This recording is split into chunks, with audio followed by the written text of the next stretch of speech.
Sur les dernières semaines, on a généré en moyenne 18 rendez-vous qualifiés par semaine pour mon agence. Et dans cette vidéo, je vais t'expliquer les 3 piliers de notre système d'acquisition pour que tu puisses le répliquer si tu as une entreprise B2B, que tu as une agence ou que tu es freelancer et que tu aimerais toi aussi signer des clients à l'aide de stratégies de prospection et de contenu. Alors la toute première chose qu'il faut comprendre, c'est qu'il n'existe que 3 façons de faire de l'acquisition en B2B. Il n'y a pas 36 000 manières d'avoir de la prévisibilité, de la prédictibilité dans son acquisition.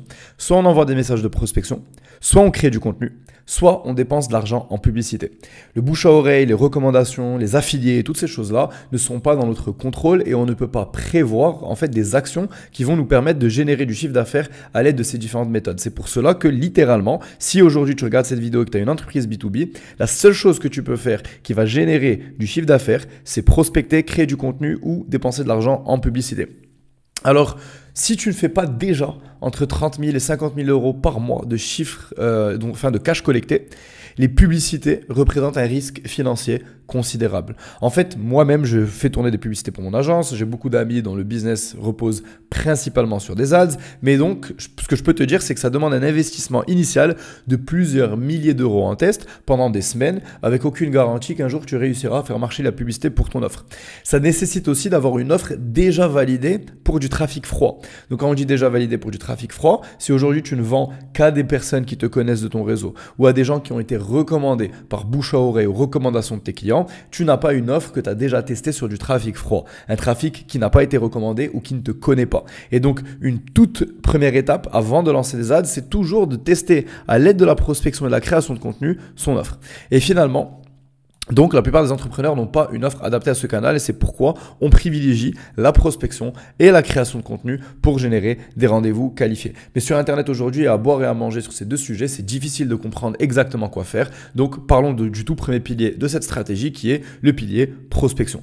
Alors, il faut comprendre qu'en 2025 et 2026, on le sait tous, l'intelligence artificielle révolutionne la majorité des verticales et la majorité des industries. Et les stratégies de prospection, elles aussi, sont révolutionnées par l'IA. Avec l'IA aujourd'hui, on peut automatiser nos processus, on peut générer des rendez-vous sans intervention manuelle et on peut personnaliser nos messages de prospection à grande échelle. Et la réalité, c'est qu'aujourd'hui, même si un message est 100% écrit par un humain à la main et qu'on personnalise, en fait, l'interlocuteur, notre prospect, va penser que c'est une intelligence artificielle qui a personnalisé ce message. Donc, qu'est-ce que je veux dire par là? C'est que l'avantage concurrentiel n'est plus dans la personnalisation manuelle. Il y a encore 1 an et demi ou 2 ans, la personne qui allait faire de la prospection manuelle, qui allait réellement prendre le temps de rechercher son prospect, rédiger un message ultra personnalisé, avait l'avantage. Aujourd'hui, ce n'est plus le cas.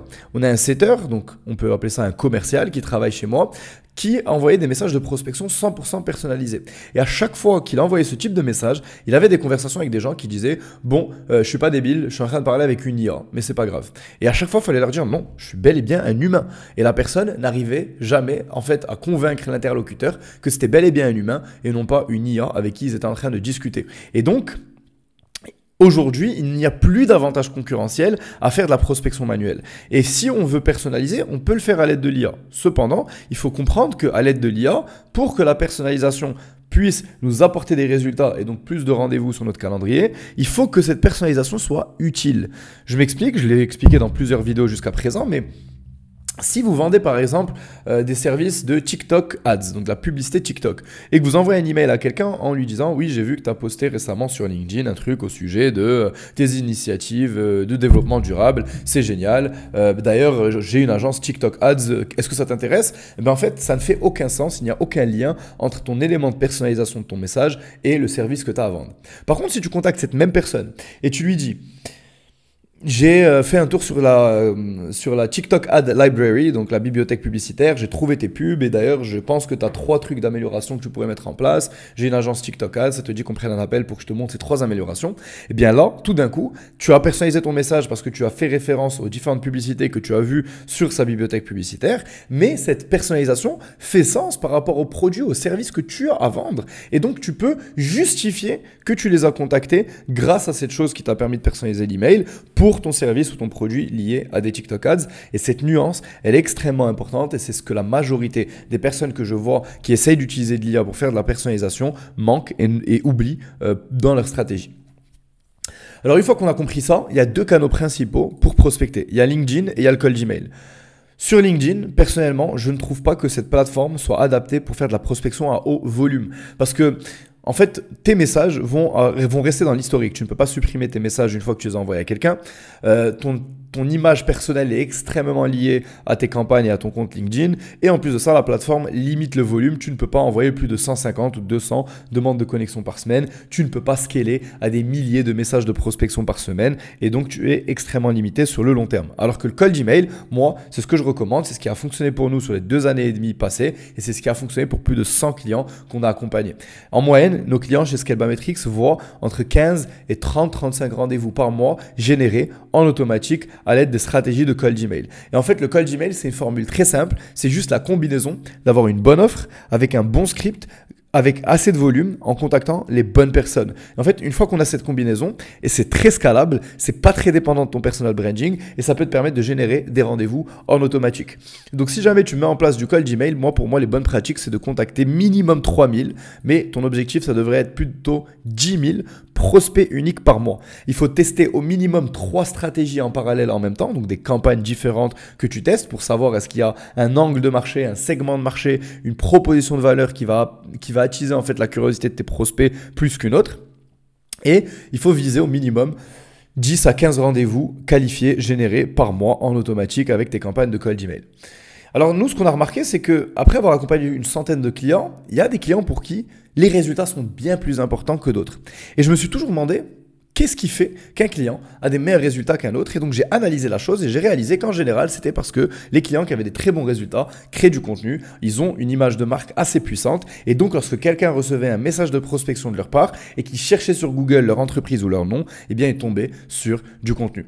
Et donc, quand tu entends ça, donc la personne qui regarde cette vidéo, tu pourrais te dire, ok, donc en fait, ce que je vais faire, c'est que je vais créer un personal branding fort et ensuite, je vais lancer mes campagnes de prospection. Mais ça, c'est une erreur très fréquente. Il ne faut pas attendre. Les deux doivent être menés en parallèle. La prospection, c'est une des meilleures façons de générer des rendez-vous le plus vite possible et ça marche même quand on n'a pas de personal branding. C'est juste que ça marche mieux si on a du personal branding. Le personal branding, ça peut prendre des semaines, des mois à vraiment commencer à prendre pour qu'on ait du momentum. Et donc, si on attend en fait tout simplement d'avoir des résultats en personal branding, en création de contenu, avant de lancer sa prospection, on peut se retrouver avec aucune pipeline commerciale, aucun lead pendant des mois et c'est pas du tout ce que l'on veut.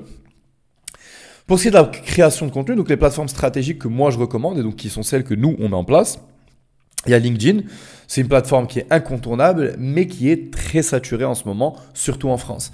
Pourquoi c'est saturé? C'est tout simplement parce que créer du contenu sur LinkedIn à l'ère de l'intelligence artificielle, c'est vraiment pas compliqué. Ça ne demande pas beaucoup de courage parce que juste poster un post sur LinkedIn en copier-coller, ça ne demande pas beaucoup de cran et beaucoup de courage. Et donc, c'est pour cela que tout le monde se met sur cette plateforme. Mais c'est aussi pour ça que YouTube, qui est beaucoup moins saturé, a une opportunité de croissance pour les entreprises B2B beaucoup plus importante. Moi, ce que je recommande, c'est de poster une fois par jour sur LinkedIn, ou du moins c'est ce que je fais, et une fois par semaine sur YouTube pour démontrer son expertise. YouTube, il y a moins de concurrence tout simplement parce que ça demande beaucoup plus de courage et l'IA ne peut pas filmer à votre place, éditer à votre place et publier à votre place. Une fois qu'on crée du contenu sur LinkedIn et YouTube, ça c'est optionnel, mais j'ai vu pas mal de deals qu'on a signés chez Scalametrics à l'aide de ma newsletter. En fait, vous pouvez proposer des lead magnets sous vos posts LinkedIn et sous vos vidéos YouTube et collecter des adresses mail de personnes qui veulent recevoir ces lead magnets. En collectant ces adresses email, vous pouvez envoyer 2 à 3 emails par semaine avec un contenu à forte valeur ajoutée pour en fait faire du nurturing, donc nourrir votre audience de contenu qualifié. Ce qui va vous permettre sur le long terme d'avoir un vivier à lead hyper important et vous faire générer des rendez-vous et donc des clients plus ou moins en automatique.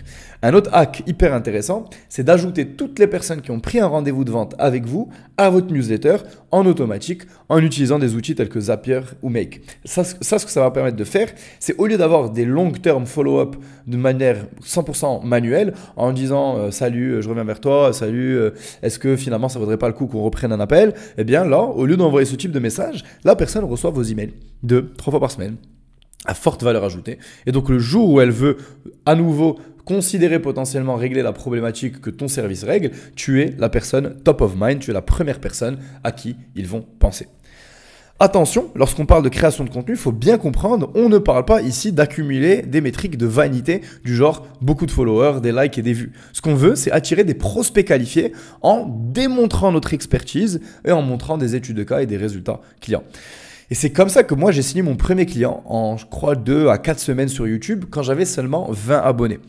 Aujourd'hui, mes vidéos génèrent seulement 300 à 500 vues par vidéo et me rapportent 10 à 20 rendez-vous qualifiés par mois. Et 100%, je dirais, de nos clients, c'est vraiment, je pense, un vrai chiffre, 100% des clients qu'on signe ont tous visionné au moins une de mes vidéos YouTube avant de signer la première fois avec nous. Et donc, les vidéos YouTube ne sont pas seulement un mécanisme de génération de leads. Donc, en gros, quand on génère des leads grâce à notre contenu, LinkedIn, newsletter et YouTube, ce qu'on appelle un mécanisme de génération de leads, c'est aussi des mécanismes de conversion de leads. Parce que les personnes vont démarrer le sales process, recevoir un email de prospection, j'en sais rien, entendre parler de nous par du bouche à oreille, et ils vont consommer notre contenu pour décider s'ils veulent bosser avec nous ou pas. Alors, très rapidement, nous, c'est ce qu'on fait pour nos clients. On met en place des campagnes de prospection sur mesure. On vous coach pour devenir 100% autonome. On vous aide à développer un personal branding B2B efficace sur YouTube et LinkedIn. Et on vous accompagne jusqu'à ce que vous soyez en mesure de signer 5 à 10 nouveaux clients par mois. Vous pouvez cliquer sur le lien en description pour prendre une consultation gratuite. C'est sans engagement et c'est même pas un appel de vente. Le premier appel, on n'essaiera pas de vous vendre quoi que ce soit. On va vous apporter de la valeur. Et si derrière, vous désirez recevoir une offre personnalisée et chiffrée, on prendra un second appel au sein duquel on pourra probablement vous faire une offre et potentiellement vous proposer de bosser avec nous. Alors le troisième pilier de notre stratégie d'acquisition, c'est le setting. Et ça, c'est l'élément caché des stratégies d'acquisition qui fonctionnent bien en ce moment. En fait, en créant du contenu à forte valeur ajoutée, encore une fois, si vous ne tombez pas dans le piège de créer du contenu qui va juste générer des likes et des followers, vous allez attirer une audience qualifiée et intéressée. Mais seule en fait une minorité de cette audience prendra l'initiative de réserver un appel avec vous. Et en fait, le setting consiste à engager des conversations privées, manuelles et naturelles avec les personnes qui interagissent avec votre contenu. Donc en fait, ce que vous faites, c'est déjà vous devez rediriger votre trafic, par exemple YouTube, vers votre newsletter, LinkedIn ou Instagram. Donc un trafic qui va vous permettre, en fait, vous allez diriger ce trafic vers une plateforme où vous pouvez avoir des conversations par message, ce qui n'est pas le cas sur YouTube. Vous allez identifier les personnes les plus qualifiées et les contacter. Surtout celles qui montrent un intérêt. Donc quand j'ai montré un intérêt, c'est-à-dire elles ont téléchargé un lead magnet, elles ont liké un post qui a un rapport avec votre service, elles ont follow votre page. Et vous allez leur rapporter de la valeur en DM. Quand je dis apporter de la valeur, ça veut dire leur demander si elles ont des problématiques, répondre à leurs questions, leur envoyer du contenu à forte valeur ajoutée et sans essayer de vendre quoi que ce soit. Et ces personnes-là, si elles sont intéressées, vous allez les préqualifier. Donc vous allez évaluer le fit avant de proposer un rendez-vous pour maximiser vos chances de convertir lors d'un appel de vente. Et quand vous ajoutez des process de setting tels que ceux-ci, vous pouvez espérer générer 10, 15, 20 rendez-vous supplémentaires par mois avec des leads ultra qualifiés. Parce que ces leads, il y a déjà une confiance qui a été établie, ils vous ont parlé par message, ils ont vu votre contenu, vous les avez préqualifiés et donc il y a une forte valeur déjà reçue. Et donc votre taux de closing sur des leads qui viennent du setting est extrêmement élevé en comparaison avec de la prospection à froid ou de la création de contenu ou de la publicité. Donc si tu es une agence ou tu es freelance, tu te demandes maintenant comment prendre toute cette information et l'appliquer. Donc en fait, si ton entreprise génère moins de 50 000 € par mois de revenus, concentre tes efforts sur les 3 piliers plutôt que sur la publicité en ligne. Pour ce qui est de la prospection, monte en compétence sur le cold email, commence à contacter 3 000 à 10 000 prospects par mois avec des messages optimisés et prouvés. Commence à créer du contenu sur LinkedIn et YouTube pour démontrer ton expertise et créer une relation de confiance et utilise les assets que tu vas publier sur ces plateformes lors de ton process de vente pour apporter de la valeur et faire élever le niveau de confiance que tes prospects ont en toi et ton entreprise. Et finalement, utilise le setting pour transformer les personnes qui consomment ton contenu en clients. Et c'est grâce à cette approche que nos clients génèrent 10 000, 20 000, 30 000, des fois même 50 000 € par mois supplémentaires en appliquant les stratégies Scalebometrics. Et si tu souhaites obtenir ce type de résultat pour ton entreprise B2B, prends rendez-vous avec notre équipe sur le lien en description. C'était Othman. Merci d'avoir regardé cette vidéo et à la semaine prochaine.